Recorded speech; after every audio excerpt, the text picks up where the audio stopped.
So this video is something that I quickly threw together, but it felt important for me to put something out there.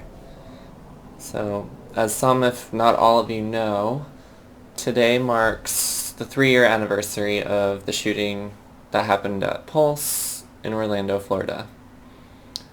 49 people were killed, 53 people were injured. This happened on Latin night, so this is something that didn't just devastate the LGBTQ plus community, but also the Latinx community. It's important to remember these intersections, that almost all of the victims were Latinx. Many of them were only in their 20s or 30s, lives that were robbed and taken away at way too young of an age. This was the largest mass shooting in U.S. history at the time, but Pulse was quickly surpassed by the mass shooting in Las Vegas a year later. Shootings like Pulse in Las Vegas are some of the big reasons why there's so much contention around things like gun control and gun violence in our country today. Not that that's anything new. As a country, we're great at breaking records when it comes to gun violence, but we're not always great at making positive change after the fact. And I think this is one of the reasons why it's so important to remember Pulse. So many people came together in this country, even around the world, on June 12th, 2016, to honor the lives that were lost, to, remember this event, to come together, to connect with what was important. But like many tragic events, many of us quickly forgot and moved on. With that, we move on from the strive to connect with others, from showing our love. We move on from advocating for change. These feelings that were so strong with us during the event and during the aftermath. I think Barbara Poma, the owner of Pulse, said it well when she said, "How you responded on June 12th, you have to continue that. It's not just June 12th." And I think that's what the message is. To remember forever. I'll put the video with her full words in the description below. So there is currently a huge push to have the Pulse nightclub recognized as a national monument. There have been stories over the past couple days about this. In my opinion, it's of vital importance that we remember events like this. Remember how they impacted us. And then use that energy, use those emotions, those reactions to help make the world a better place. Whether that means reaching out to even just one close friend or pushing the entire country to make changes, or anywhere in between. Tragedies like Pulse obviously should never happen, but they do in this fucked up world we live in, that's a fact. And because they do, we should use this as a wake-up call that tells us that something needs to change.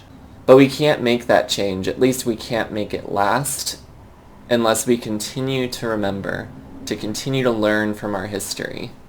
Those who survived the horrific event, and those who knew any of the victims, whether it was family or close friends, they can't forget Pulse.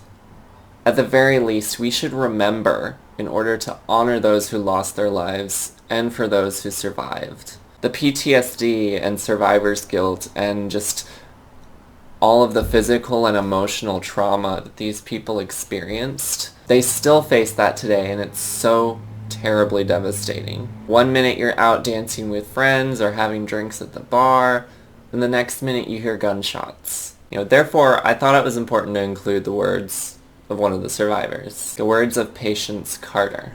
The story about her was actually posted this morning on CNN, kind of her reflections on Pulse 3 years later after surviving. I'll include the full story in the description below. So these are some of the words of Patience Carter. The guilt of feeling grateful to be alive is heavy. Wanting to smile about surviving, but not sure if the people around you are ready. As the world mourns the people killed and viciously slain, I feel guilty about screaming about my legs in pain, because I can feel nothing.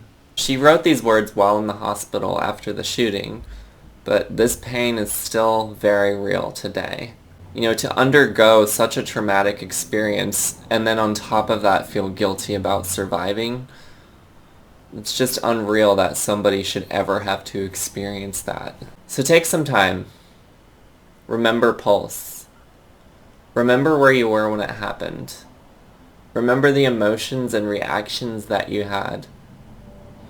For me, I remember being alone in my apartment, receiving frantic messages and updates from my friend Paul, feeling devastated and heartbroken.